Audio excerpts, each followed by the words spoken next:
यवतमाळ येथील Jagdamba junior science कॉलेजची विद्यार्थिनी किमया वातिले हिने 12वीच्या परीक्षेत अभूतपूर्व यश मिळवत संपूर्ण महाराष्ट्रातून प्रथम मेरिटमध्ये स्थान पटकावले। सर्व विषयांमध्ये 100 पैकी 100 गुण मिळवत तिने 100% गुण मिळवलेले आहेत। वळत पुढच्या आणखी एक महत्त्वाच्या बातमीकडे।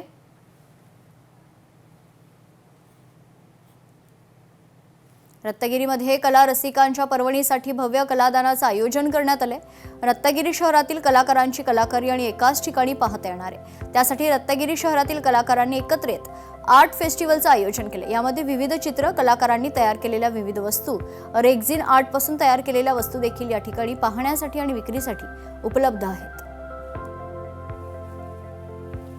सगळ्या प्रकारचे चित्र आहेत, म्हणजे ॲब्स्ट्रॅक्ट पेंटिंग आहेत, लँडस्केप आहेत किंवा लिपन आर्ट्स आहे, त्याच्यानंतर कानातले झुमके किंवा साडी पेंटिंग इथपासून ते अगदी फायबर ग्लासमध्ये काम केलेलं आहे, काय म्हणतात रेझिनमध्ये वर्क करून पेंटिंग केलेली, अशा अनेक प्रकारची म्हणजे बारीक सारीक गोष्टीपासून ते अगदी मोठ्या पेंटिंगपर्यंत सगळ्या प्रकारची चित्रे इथे तुम्हाला पाहायला मिळतात।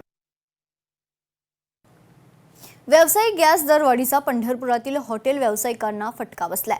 दरवाढीमुळे व्यवसाय चालवणं कठीण झाले। पंढरपूर हे तीर्थक्षेत्र असल्याने विशेष सवलत द्यावी अशी मागणी हॉटेल व्यावसायिकांनी केली।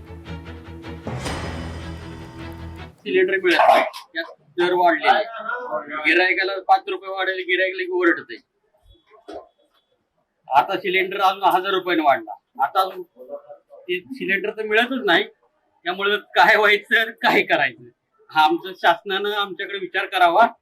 एक तीर्थक्षेत्र असले तर अनुदान देऊन सिलेंडर आम्हाला भरपूर प्रमाणात मिळावे ही इच्छा आमची आहे। सर्वसामान्य साधारण शेतकरी गोरगरीब मध्यमवर्गीय येत असते, हॉटेलमध्ये रेट वाढवल्यानंतर धंद्यावर परिणाम होणार। धंद्यावर परिणाम झाल्याने आमच्या कर्मचाऱ्यांचं उपजीविका आमचं उपजीविका फार गंडांतर येणार आहे। कारण धंदा नाही जर हॉटेल बंदच ठेवावं लागलं, शासनाने पुनर्विचार करावा।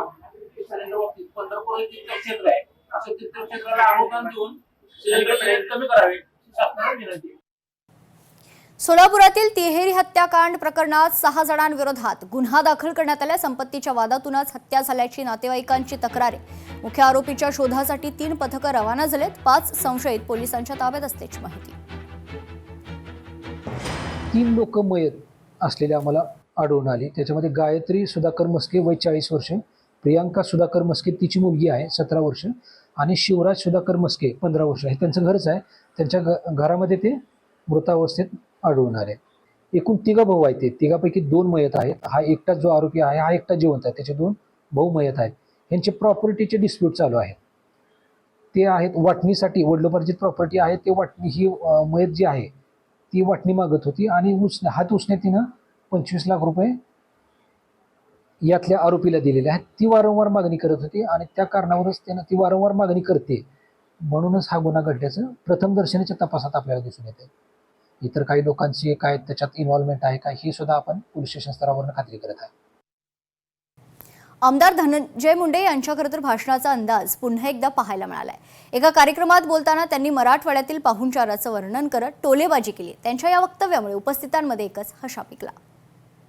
पानसरे साहेब, तुम्ही पहिल्यांदा मराठवाड्यात आला, तिकडे आला, तुम्हाला इथं कसं म्हणजे उभं राहायचं, सोडा बसायची कशी अडचण होती, इथं दगड होती, आम्हाला दगडावर बसायची सुद्धा सवय मराठवाड्यात दगडातले माणसं।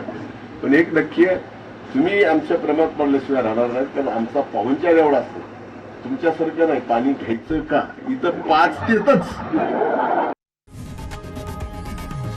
लोकशाही मराठी ऐका, पहा, जागरूक रहा।